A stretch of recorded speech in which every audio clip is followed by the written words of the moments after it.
Okay, let's try to unpack this. The news breaking out of Caracas operation, absolute resolve. I mean, it reads less like diplomacy and more like the third act of some huge military thriller. Oh, completely. It's pure high-stakes action. No, right. We're talking U.S. Army Delta Force operators hitting the ground, the 160th Special Operations Aviation Regiment. Night Stalkers. The Night Stalkers, yeah, flying low over a city that's just blacked out. It's an incredible scene. The package secured, 0 friendly casualties, and then that final image. Former President Nicolás Maduro, captured. Yeah, that blue jumpsuit. That now infamous blue jumpsuit, yeah. Being held on the USS Iwo Jima, facing these charges of narco-terrorism. The drama is just, it's overwhelming. And everyone, and I mean literally everyone, including you, the curious learner just scrolling through the headlines, is asking the same question. Is this the same playbook? Exactly. Is this operation just cause all over again? I mean, the Manuel-Noriega comparison from 1989 is already flooding every news cycle. And it's an excellent parallel, it really is. Because the headlines, they make this look like a huge victory for American military might. Well, wasn't it? In a way, but if we're going to give you the real deep dive here, we need to push past the smoke and the helicopters and see the cold, hard logic underneath it all. Okay. Maduro's downfall, it might have ended with a military extraction, but the collapse itself, that wasn't military. It was purely political arithmetic. Political arithmetic, what do you mean? I mean, we're taking all the adrenaline from this breaking news, and we're laying it directly over the, let's call them the foundational rules of political survival. So like a framework.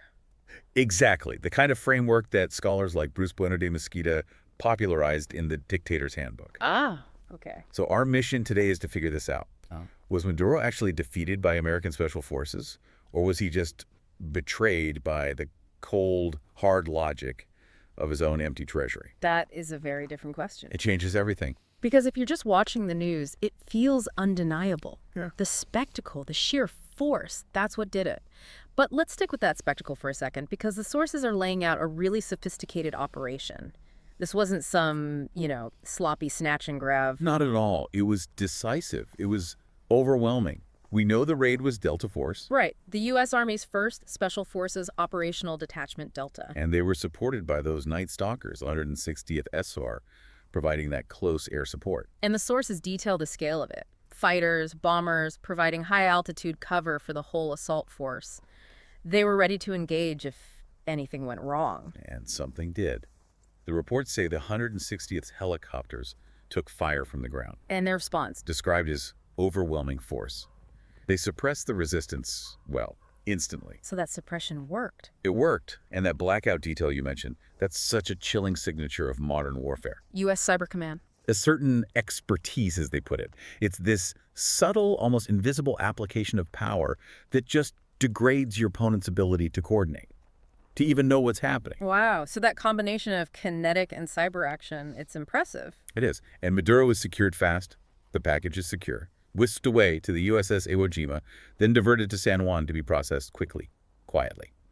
By any military metric you can find, the mission was a flawless success. A huge success. It was. But here's the critical, cynical question that a book like The Dictator's Handbook forces us to ask. Okay.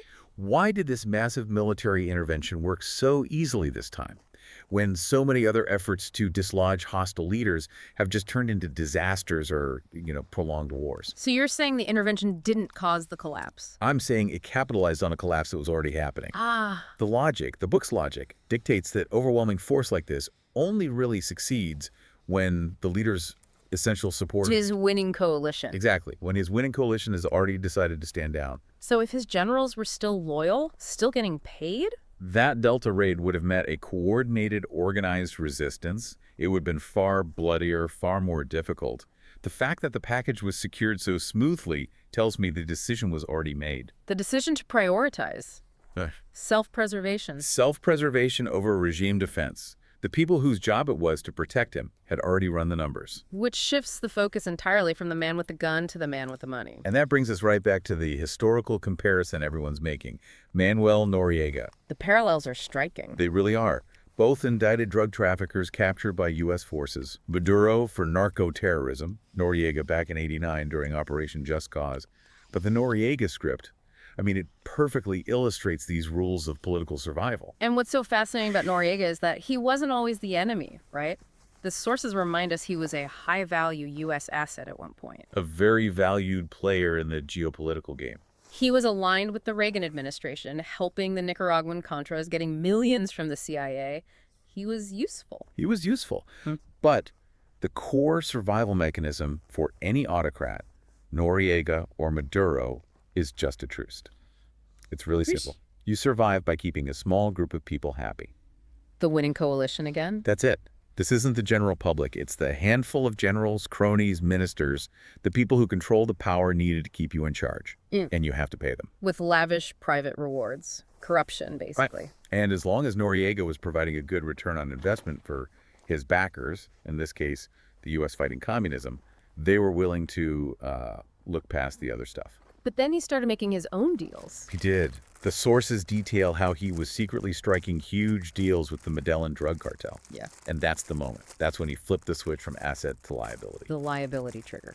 Exactly. When a leader starts using their power to enrich themselves outside the political mandate, when they can't be controlled by their key backers anymore, well, their political cost starts to outweigh their utility. And the backer, in this case the U.S., starts looking for a replacement. And we forget they tried to make a deal first. They offered Noriega asylum in Spain, said they'd drop the charges if he just stepped down. But he refused and ran to the Vatican embassy. And that's when we got that absurd scene of U.S. troops surrounding the embassy. Blasting loud rock music. Blasting rock music, yeah.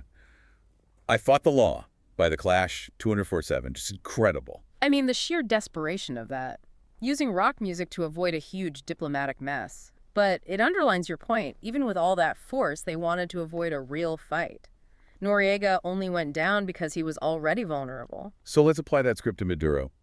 His indictment by the U.S., the extreme sanctions, the political isolation, all of that meant the loyalty of his key generals was suddenly, in question. The calculation for his supporters changed. Fundamentally. Abruptly, it wasn't about the philosophy of the Bolivarian Revolution anymore. It was about their personal balance sheets. It shifted from how much money can he give us to how long until he gets arrested and our assets in Miami get seized. Once the cost of supporting him outweighed the rewards. He was finished. The betrayal was, you could say, baked into the math. And that brings us to the money.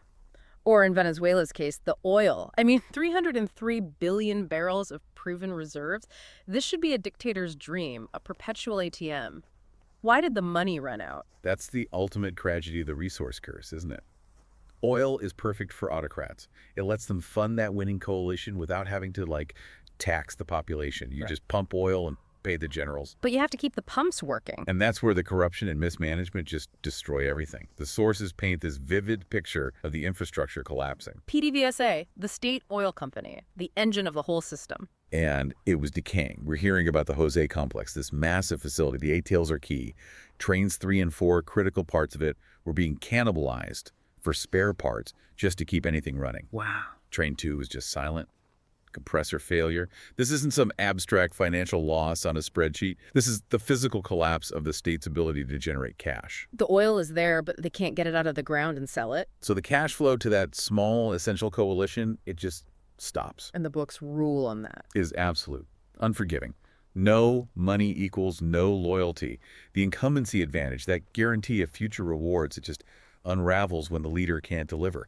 These guys aren't ideologues. They're calculating businessmen. So what was that calculation inside the Palace Miraflores when the raid actually hit? There's a phrase from the sources that's so telling.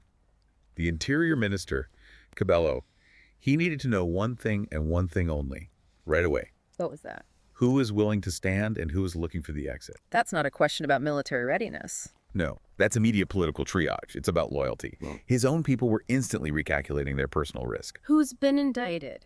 Who has a villa in Europe? Whose kids are in school in the U.S.? All of it. And don't forget the foreign backers. China had poured something like $50 billion into Venezuela since 2007. A huge investment. And the sources now confirm that's considered a stranded asset. Yeah. It's all under negotiation with the new government. Losing that foreign lifeline, it just weakens any last promise Maduro can make to his inner circle.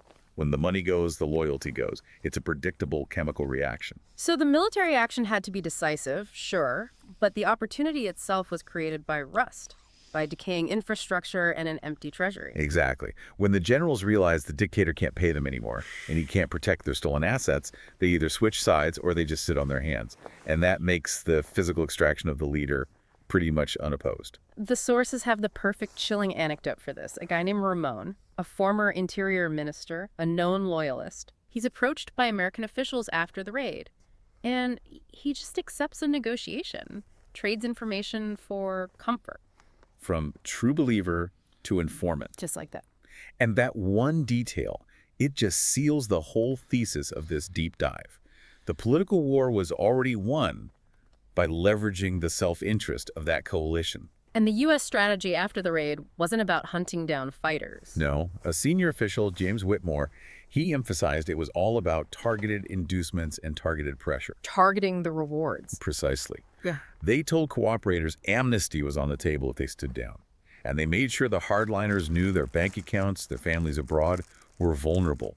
The goal was to make any further fighting unnecessary. The military part concluded the physical fight. But the political war of inducements is what actually secured the victory. So, okay, here's the takeaway for you, the learner. The capture of Nicolás Maduro, it wasn't just this flawless physical extraction by Delta Force. It was really the consequence of the financial extraction of the country's wealth. Which finally pushed his essential coalition to betray him. And the military capture was just the final predictable step. His loyalists didn't fear the American soldier at the door as much as they feared their bank accounts being frozen. The end of the gravy train. This deep dive into the real mechanics of power, it just shows that even the most spectacular military wins are often built on quiet, calculated political decay. And that leaves us with one final, very complex thought for you to chew on. The U.S. intervention, no matter how flawlessly it was executed, it ended a dictatorship. But the price is far from paid. That's right. The sources make it really clear that the new Venezuelan government is facing a nearly impossible task. They have to build a democracy from the ruins of a dictatorship. A country that's structurally bankrupt. Decades of corruption, mismanagement, and the geopolitical tug-of-war isn't over. You mean the U.S. and China? Those foreign powers, yes, are now fighting over the remnants of the oil industry, over who controls the future flow of that cash. So the rule remains constant. The rule for you, the learner, is always constant. When you're studying geopolitics, you have to ask, who is getting paid? What loyalty is that money buying? And what happens when the payments inevitably stop? Because whether it's a Panamanian general hiding in an embassy in 1989, or a Venezuelan minister trading information for comfort today, the calculus of political survival is the only rule that is truly, truly unforgiving.